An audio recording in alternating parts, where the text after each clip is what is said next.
Έλα ρε Κωστάκα, έλα ρε. Εγώ σου δείξα πώς γίνεται. Δείξε τον δρόμο.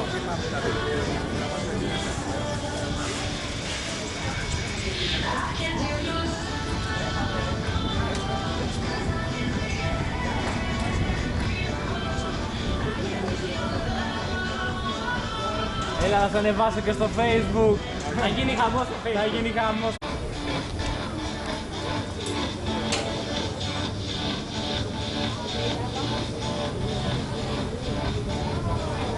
Σου είπα, εκεί είναι το δύσκολο. Εκεί είναι το δύσκολο, στο είπα. Μια απόφαση είναι.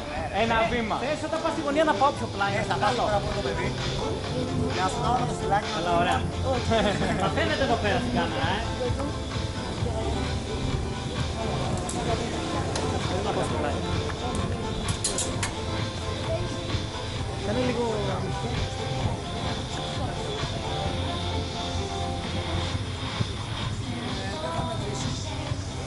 Δεν θα με μίσει. Πάμε! Σ' έχω!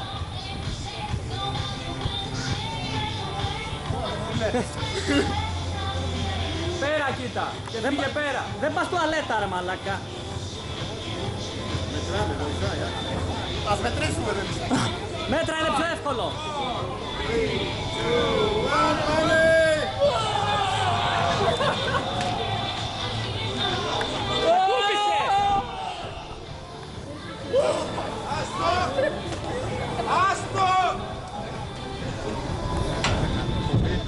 Φοβήθηκε ρε μαλάκα, φοβήθηκε. Ρε παλιαδερφή! Εσύ ήσουν ο άντρας! Αυτός είναι ο άντρας, ο άνετος! Ο άνετος! Του το είπα, δεν του το είπα. Δεν του το είπα. Ρε, κάτσε να πέσω κι εγώ γιατί να μην τα λέω εγώ πολλά και μετά να το φτιάξω εγώ καλά. Ρε, πέσω με την πρώτη εσά να την πεις.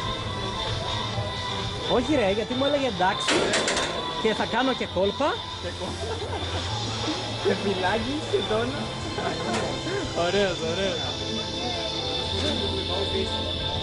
Είναι, σου είπα, όσο το σκέφτεσαι γρήγορα. Μπράβο Κώστα, μπράβο! Μαλάκα κάνει μία πίσω και μετά μπροστά, δεν έχει. Μαλάκα.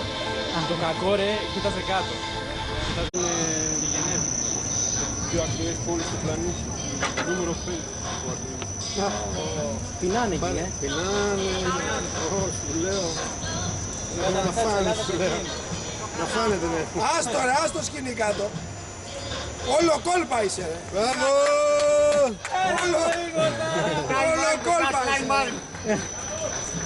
Όλα οκ. Ας μην κάνεις τίποτα. Τέλος δουλειά. Από εδώ. Πες κάτι τώρα που έφτασες. Προς τα μένα, ναι. Για γύρνα. Πες μας. Τι έγινε κάτω. Παιδιά είναι κλάσιμο μέντες. Εντάξει όλα. Σου είπα, μια απόφαση είναι. Σαν το VD, the Lex XX, born to be wild. Μια απόφαση, ένα βήμα.